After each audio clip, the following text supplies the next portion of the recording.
Crimson Dragon is an on-rails shooter that revives a cherished series under a new name, fitted with light RPG elements and a dash of asynchronous co-op. These additions bolster the main game, providing depth outside of the core linear gameplay. On-rails games are heavily automated after all, dictating forward movement for the player, and Crimson Dragon is no different. Unfortunately, due to wildly concocted paths, you often battle against the camera and rarely come out on top. This, coupled with unusually aggressive enemies, make Crimson Dragon a frustrating experience. There's greatness to behold, but you have to fight the will to put down the controller in order to catch a glimpse of these rare, fleeting moments.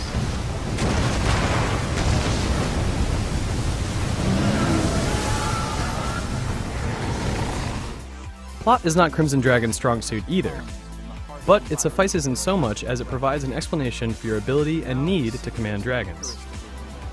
Humans have only recently begun to colonize planet Draco, when the arrival of the Crimson Scale virus enraged wildlife and laid waste to the settled colonies.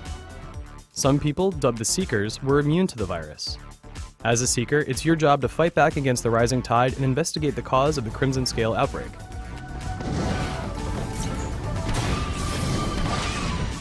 All levels adhere to a basic structure, consisting of phases that last from 1 to 5 minutes apiece. You usually have to defeat swarms of enemies or collect a series of items, only occasionally facing a boss or a strong group of variations on common enemies.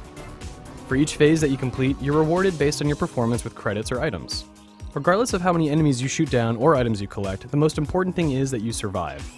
You can better your chances by recruiting other players' dragons from the game's leaderboard, but these wingmen never seem to make much of an impact. You're still the primary target and always smarter than the wingman.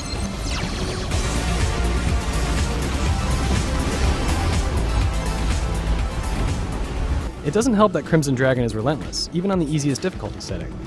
Standard enemies fire dozens of projectiles at once, forcing you to constantly barrel roll to avoid impact. Ostensibly, your ability to shoot down enemies and minimize damage relies on elemental relationships. However, though you're given a readout of this balance prior to starting a mission, choosing the right dragon and assigning the proper abilities rarely makes a meaningful difference in the end. Likewise, you can acquire and raise new dragons, earning them experience as you play, but the evolution of their skills is slow and rarely rewarding. At a certain experience level, dragons may evolve so long as you have the right items in your inventory, but these are mostly cosmetic changes with an ever so slight bump in base stats.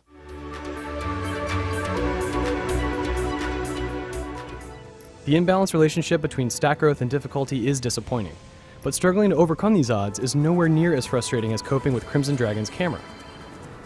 When you're flying in a simple pattern, it's easy to settle into the camera and flight controls. The left analog stick steers your dragon, and the right stick controls your weapon's aim. Free-flying stages, which allow you to control the speed and trajectory of your dragon, turn the standard control scheme on its head, assigning it to the same stick as movement. It's confusing, not to mention ineffective. You constantly chase targets on screen, but rarely feel in total control. Granted, there are only a few of these free-flying stages in the entire game, but erratic paths and standard levels also prove to be problematic.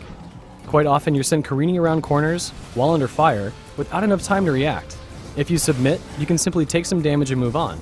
If you attempt to kill everything, as you normally would, you're more likely to be unprepared when the camera finally rights itself. Fight your way towards the end of the game and you'll discover stages with greater visual appeal than the initial selection of barren landscapes. But it ultimately feels like too little, too late. For the most part, Crimson Dragon frustrates more than it entertains. Flying your dragon can feel good, but it's only when the game takes a rare breath and slows down that it feels right. The ability to raise dragons is mildly entertaining, but they take forever to evolve into more effective warriors, making this more of a distraction than a rewarding challenge. It doesn't take long to realize that for all its efforts to be something more, Crimson Dragon misses the mark. It's occasionally sloppy, usually frustrating, and ultimately disappointing.